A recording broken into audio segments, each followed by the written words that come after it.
The key to a successful sales process is the ability to unlock problem awareness. Hey, it's Rishi Patel, founder of Selling in Alignment, where I work with coaches and consultants to reprice and package their services so they can discover and live their purpose. I'm really keen that coaches and consultants really get this aspect of creating problem awareness. What do I mean by this? One of those times where we go into the sales scenario and we're sitting in front of a prospect, or we're on a call, we're on a Zoom call or a Teams call for the first time to one of these newer prospects we want to turn into a customer. We often go into talking about the features of the product or service that we have straight away without really listening to what it is this person wants to achieve. What does this being in front of you that's here have inside of them that's a problem that you can help to solve? You need to ask the questions that create an awareness of that particular problem. It's almost as though you need to sell the problem to the prospect. It's a really interesting mechanic because when you ask questions, you're expressing empathy. You're being empathetic without doing anything in particular other than digging deep into what is it they're facing.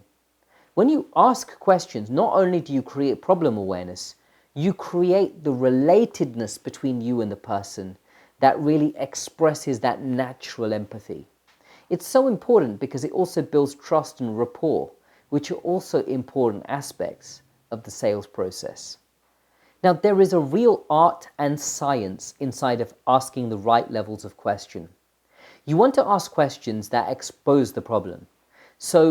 And not only expose the problem, but also expose the impact that the problem is having.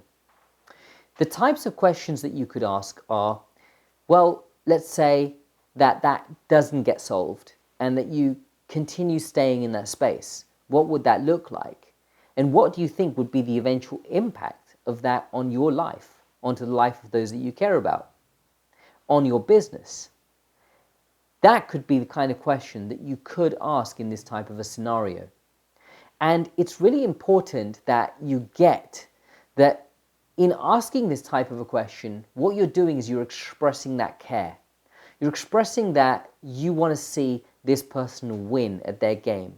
And you don't want them to fall into this trap. And at the same time, you're exposing what the issue is, and that later on you can then go ahead and present the solution.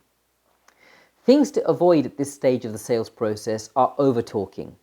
A lot of people talk themselves out of the sale. What they tend to do is talk and talk and talk, and generally about the features of their product. For example, they say, as a coach, I have lots of one-to-one coaching, and you're going to get one-to-one coaching, and it's going to be with me. And this isn't really something that the prospect cares about. What they really want is a solution to their problem. They want to be able to get a promotion or a raise at work, or they want to be able to create a relationship, or whatever it is that the prospect wants to get to. They don't care whether it's one-to-one coaching or group coaching, none of that matters to them. What they want is the result. So in your next sales conversation, be really mindful around, are you creating problem awareness? I help coaches and consultants to do this through specific sales clinics that we run as part of my group coaching program. I'd love to tell you more about it. If you're interested in learning about something like that, drop me a direct message. Until the next time, keep selling in alignment.